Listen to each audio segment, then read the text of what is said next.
I come to the floor today because I am concerned about President Trump's actions to, I believe, start a trade war with our top two trading partners, Canada and Mexico. All goods coming from Canada and Mexico, as of midnight last night, I guess midnight today, face a 25% tax. That is all except Canadian energy, which is taxed at 10%. Trump's tariffs will make everything from gas to heating to groceries to lumber and more expensive for everyday Americans. And I think it bears repeating that tariffs are paid by consumers. They're paid by Americans, not by other countries. And what the president is doing amounts to a new tax for Americans. For example, heating oil and propane that keeps hundreds of thousands of Granite Staters warm in the winter is going to cost more. We're going to add about $150 to $250 to the cost of heating homes in New Hampshire. And gas prices are going to go up. In New Hampshire, half of the fuel in our cars and trucks comes from Canada, and U.S. refineries across the Midwest use Canadian oil.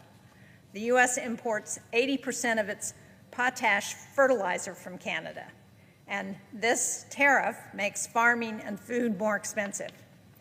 It's unclear how the American auto industry is going to continue to operate. Ford's CEO said these tariffs will, and I quote, blow a hole in the U.S. industry that we have never seen, with up to $12,000 added to the cost of a car. And this will make lumber and electrical equipment that we need to build housing at a time when housing is already in short supply. It will make them more expensive and harder to find. Those are just a few examples. There are countless other imports that American businesses and families rely on that are going to be hit hard. And these tariffs do nothing to bring down those costs. They do just the opposite. These tariffs could add $1,200 to an average household's yearly costs. And we won't have to wait very long for the impact to be felt. It's already being felt on Wall Street and the stock market. Target's CEO said this morning that the consumer, and I quote, will likely see price increases over the next couple of days. And for small businesses, these tariff taxes will be felt by small businesses in all of our states. I was here a month ago today sharing stories from business owners in New Hampshire who weren't sure how they were going to keep operating if specialized machinery that they can only get from Canada suddenly costs 25% more. And since that time, I've heard from even more people in New Hampshire, more small businesses. Last week, I heard from a small company in Windham, New Hampshire. It makes allergen-free cookies, and they can only get certain ingredients for those cookies from Canada. The CEO built her business, which now employs 30 people, and now she can't be sure if they're even going to be able to keep going, let alone keep growing. When I spoke with business representatives across New Hampshire last month, the theme they kept coming back to was uncertainty. As a former small business owner, I know that uncertainty is the most destabilizing aspect of running and growing a business. Yet, that's what this administration keeps creating.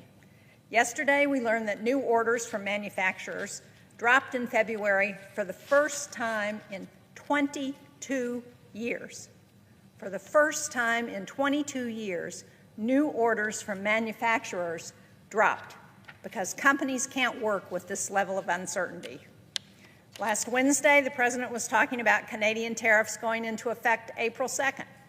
The very next morning, he announced 25% tariffs would go into effect today. The whiplash is hard to imagine. I spoke last month about a bus company, C&J Bus Lines in New Hampshire, that was worried about these tariffs and what it would mean for their bottom line.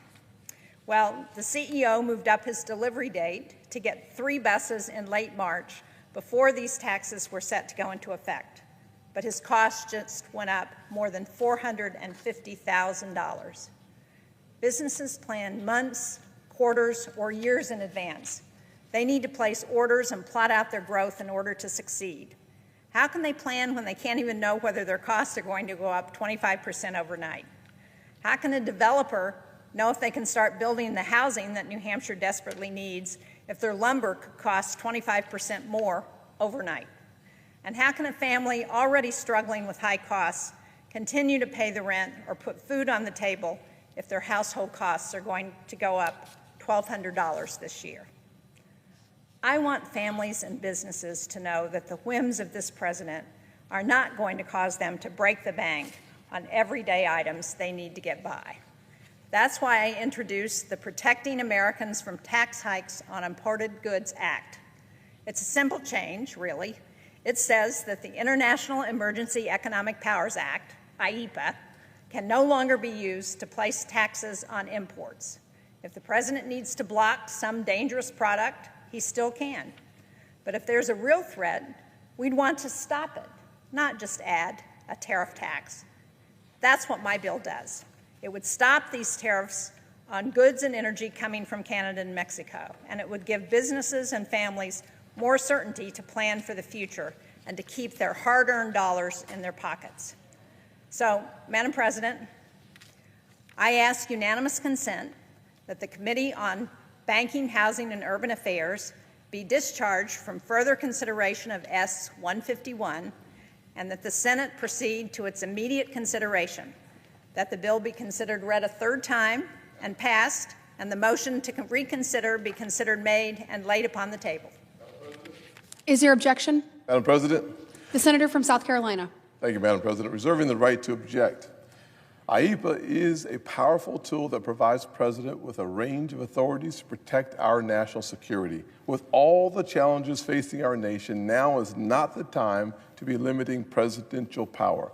And that's exactly what Senator Shaheen's bill would do. Instead, we must use every tool available to combat these threats. And we are already seeing results. As an example, Colombia accepts migrant return flights. We have seen Mexico and Canada take initial credible steps to combat fentanyl and illegal immigration. Now is not the time to tie the hands of President Trump. Thank you, and I look forward to working with my colleagues in the Senate through regular order to ensure that we take every step to protect our national security. I object. Objection is heard. I know that my colleague from Oregon wants to speak to this issue, but I just want to respond in a couple of ways, and I know my colleague from South Carolina cares about the issues that I'm going to address. But he mentioned fentanyl, and that's what the president has used to justify the tariffs. He says this is a way to stop the flow of fentanyl into our country. But he's forgotten a few inconvenient facts. First, it is that in 2024, CBP, Customs and Border Patrol, seized about 43 pounds of fentanyl along our northern border, about 1% of the fentanyl coming into this country. Now, it's long been known that fentanyl is not coming from Canada and that hard drugs and firearms flow north from the U.S. into Canada. In fact, on February 25th, the Canada Border Services Agency announced the seizure of 410 pounds of methamphetamine and 42 pounds of cocaine from 2 commercial trucks seeking entry into Canada at the Coutts Port of Entry. Seizures like this are not uncommon, and wouldn't it make more sense if we agreed to work together with our Canadian allies instead of putting a tariff on it? The second fact that bears mentioning is that the vast majority of the fentanyl crossing the southwest border is transported by Americans hidden in their cars and trucks. That's why I've supported, like most of my colleagues in this body, have supported more funding for technology and personnel to better find these drugs before they enter the U.S. It's why I supported the border bill last year that this president stopped because he wanted a political issue. And on China, we can debate another time whether this is actually the right long-term strategy with China. But more important than that, my bill does not prevent tariffs against countries like China that have unfair trade practices. Both President Trump in his first term and President Biden have already placed tariffs on numerous imports from China to respond to its unfair trade practices, exactly what Section 301 of the Trade Act is for. That tool remains available. My bill only addresses the ability of the president to tax imports on a whim. And I want to note, thanks to this president, we now have higher taxes on imports from Canada than from China. I don't know how that makes sense, that we are taxing our allies more than we're taxing our adversaries. So I would say, is this really about China? Or is a more important motivation here to raise costs on American families to pay for tax cuts for the wealthy? And as the ranking member of the Foreign Relations Committee, I take very seriously our ability to use sanctions or other tools in foreign policy. This bill does nothing to limit the use of sanctions under IEEPA, nor does it prevent an embargo or fully blocking dangerous imports. But I don't think a tax is the right solution for those issues. In fact, this is breaking the United States, Mexico, and Canada agreement that President Trump negotiated just 6 years ago. And if we're going to break the very deal we've negotiated, one of the, I think, most important achievements of the first Trump administration, why would people want to work with us in the future? Why would they want to work with a Trump administration? How does being an unreliable partner to our closest allies help our national security? And I think it's important to be clear on this. Donald Trump's trade war doesn't create any manufacturing jobs tomorrow in the U.S. In fact, it's far more likely to cost us tens or hundreds of thousands of jobs.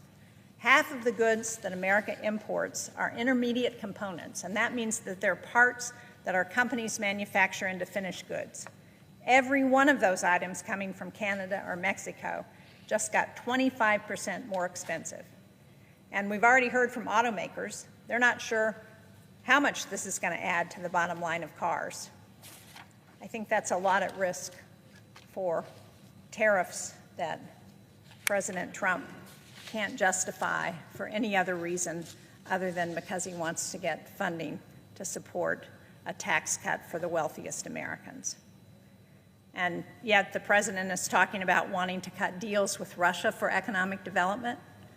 I don't see the logic in going halfway around the world to deal with a dictator, a murderous dictator, by the way, like Vladimir Putin.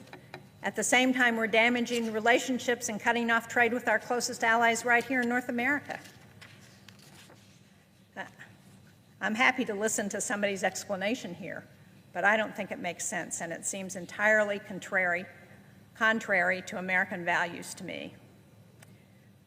So I hope that my colleagues on the other side of the aisle will see the folly in what the president is doing, will recognize the impact on the economy and American families because of these increased costs, and agree that these tariffs should be rolled back.